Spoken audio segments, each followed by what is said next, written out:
Hello friends, की to success channel पे आपका स्वागत है। इंटरनेशनल क्रोनोलॉजी जनवरी 2026 की चलाई गई हमारी सीरीज अंतर्राष्ट्रीय परिदृश्य का यह दूसरा वीडियो होने जा रहा है। भारत और न्यूजीलैंड के मध्य मुक्त व्यापार समझौता संपन्न। भारत और न्यूजीलैंड ने 22 दिसंबर 2025 को एक ऐतिहासिक मुक्त व्यापार समझौते पर वार्ता के सफल समापन की घोषणा की। प्रधानमंत्री नरेंद्र मोदी और न्यूजीलैंड के प्रधानमंत्री क्रिस्टोफर लक्सन के बीच टेलीफोन वार्ता के बाद इस समझौते के मुख्य बिंदुओं को साझा किया गया। दोनों देशों के मध्य यह मुक्त व्यापार समझौता रिकॉर्ड 9 महीनों में संपन्न हुआ है। प्रधानमंत्री मोदी के नेतृत्व में संपन्न हुआ यह सातवां व्यापार समझौता है। इससे पहले ओमान, यूके, यूरोपीय मुक्त व्यापार संघ, यूएई, ऑस्ट्रेलिया और मॉरिशस के साथ फ्री ट्रेड की जा चुकी है।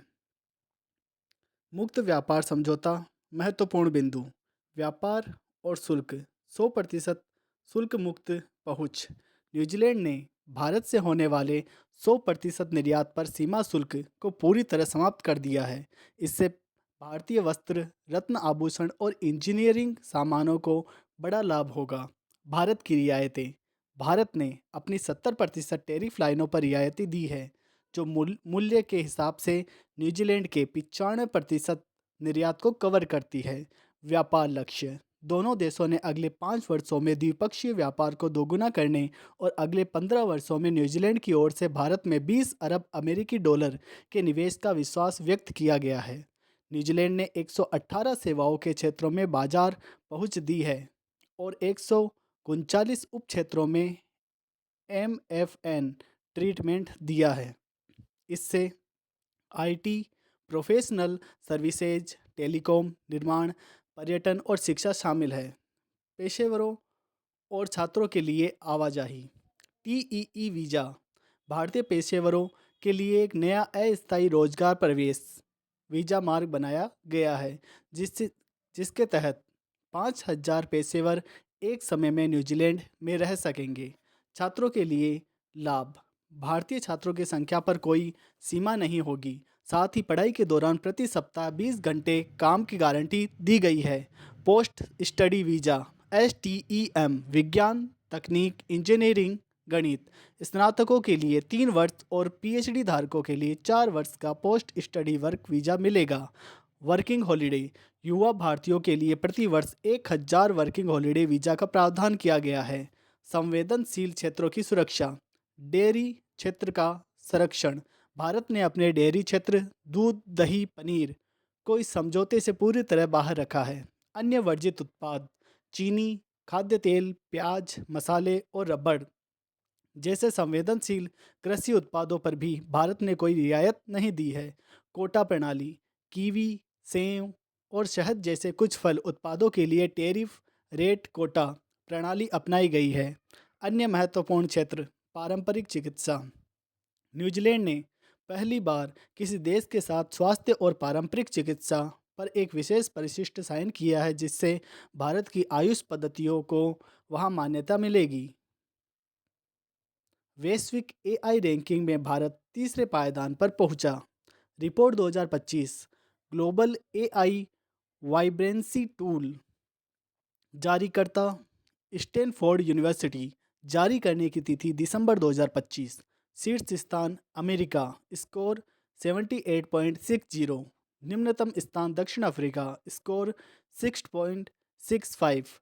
2025 का global AI vibrancy tool Stanford University के human standard artificial intelligence institute द्वारा जारी की गई है। इस फ्रेमवर्क में एआई की जीवंतता के निम्न 7 स्तंभ शामिल है। अनुसंधान और विकास, जिम्मेदार एआई, अर्थव्यवस्था, प्रतिभा, नीति और शासन, जनमत और अवसंरचना। यह टूल 36 देशों को रैंक करता है। भारत का तीव्र उभार। स्टैनफोर्ड यूनिवर्सिटी की नवीनतम रिपोर्ट में भारत तीसरे स्थान पर पहुंच गया है। ग्लोबल एआई वाइब्रेंसी टूल में भारत का स्कोर 21.59 है।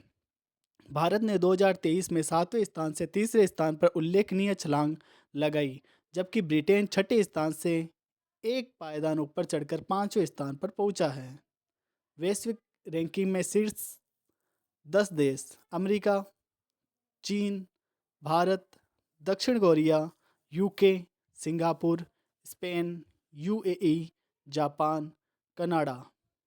भारत आईएमओ परिषद में पुनः निर्वाचित। भारत को वर्ष 2026-27 के लिए अंतर्राष्ट्रीय समुद्री संगठन आईएमओ परिषद की 40 सदस्यीय परिषद के लिए चुना गया है। लंदन में संगठन की 34वीं बैठक में 28 नवंबर 2025 को संपन्न चुनाव में भारत को 169 वैध मतों में से 154 मत प्राप्त हुए। आईएमओ परिषद में सदस्यों को 3 श्रेणियों में बांटा जाता है। भारत को श्रेणी बी के लिए चुना गया है।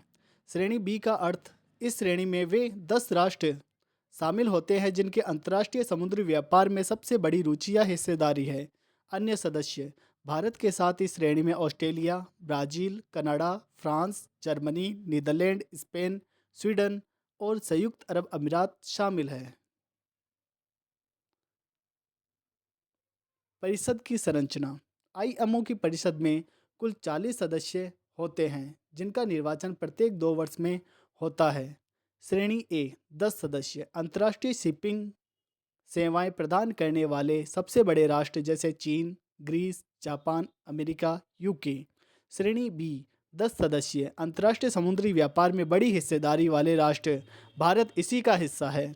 श्रेणी सी 20 सदस्य वे राष्ट्र जिनका समुद्री परिवहन में विशेष हित है और जो दुनिया के सभी प्रमुख भौगोलिक क्षेत्रों का प्रतिनिधित्व सुनिश्चित करते हैं। भारत यूनेस्को कार्यकारी बोर्ड में पुनः निर्वाचित। भारत को पेरिस में आयोजित संयुक्त राष्ट्र शैक्षिक, वैज्ञानिक और सांस्कृतिक संगठन यूनेस्को के 43वें आम सम्मेलन के दौरान 2025 से 2029 की अवधि के लिए कार्यकारी बोर्ड में पुनः निर्वाचित किया गया है। यह वैश्विक स्तर पर शिक्षा, संस्कृति और विज्ञान के क्षेत्रों में भारत की निरंतर सक्रिय भूमिका और प्रतिबद्धता को दर्शाता है। कार्यकाल। भारत का चयन 4 वर्ष 2025 से 2029 की अवधि के लिए हुआ है। महत्वपूर्ण बिंदु। बोर्ड की संरचना। यूनेस्को के कार्यकारी बोर्ड में कुल 58 सदस्य देश शामिल होते हैं। चयन प्रक्रिया। सदस्यों का चुनाव क्षेत्रीय चुनावी समूह के माध्यम से समान भौगोलिक प्रतिनिधित्व सुनिश्चित करने के लिए किया जाता है। संस्था का महत्व। कार्यकारी बोर्ड यूनेस्को का मुख्य शासी निकाय है जो संगठन के कार्यक्रमों और बजट प्रबंधन के लिए उत्तरदायी है। मुख्यालय। यूनेस्को और इसके बोर्ड का संचालन पेरिस, फ्रांस से होता है। डोपिंग उल्लंघन मामलों में भारत शीर्ष पर। वाडा report 2024। World anti doping agency द्वारा अपनी नवीनतम रिपोर्ट दिसंबर 2025 में जारी की गई है। यह रिपोर्ट दुनिया भर के राष्ट्रीय एंटी डोपिंग संगठनों द्वारा रिपोर्ट किए गए एडवर्स एनालिटिकल फाइंडिंग्स पर आधारित है। भारत की स्थिति।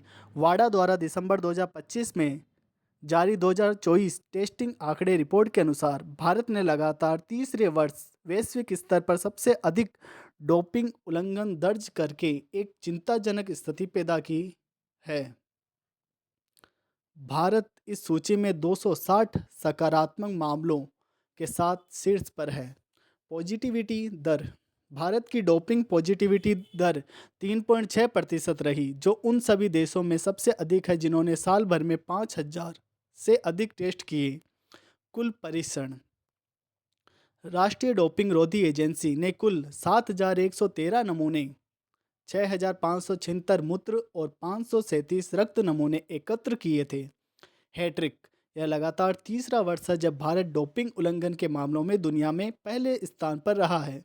सर्वाधिक प्रभावित खेल। भारत में डोपिंग के मामलों से सर्वाधिक प्रभावित खेल एथलेटिक 76 मामले, भारोत्तोलन 43 मामले और कुश्ती 29 मामले रहे हैं। इसके अलावा मुक्केबाजी और पावर लिफ्टिंग में 17 और कबड्डी में 10 मामले पाए गए।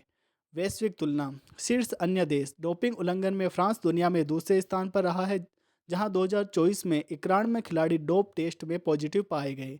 इटली 85 मामलों के साथ तीसरे स्थान पर रहा। इसके अलावा रूस और संयुक्त राज्य अमेरिका दोनों में 76, जर्मनी 54 तथा चीन 43 शामिल है। सूडान में बनेगा रूस नौसेना अड्डा। दक्षिण अफ्रीकी देश सूडान ने रूस को अफ्रीका में उसका पहला नौसैनिक अड्डा स्थापित करने की अनुमति देने संबंधी ऐतिहासिक समझौते को मंजूरी दी है। रूस का यह नौसेना बेस पोर्ट सूडान के पास लाल सागर क्षेत्र में बनेगा, जो दुनिया के सबसे व्यस्त समुद्री व्यापार मार्गों में से है। महत्व: इस अड्डे के माध्यम से रूस को अमेरिका और चीन जैसे देशों की तरह इस क्षेत्र में एक स्थायी सामरिक ठिकाना मिल जाएगा, जो अफ्रीका और मध्य पूर्व के बीच स्थित इस समुद्री गलियारे में उसकी पहुंच को सुदृढ़ करेगा। करंट अफेयर्स का मंथली रिव्यू वन लाइनर।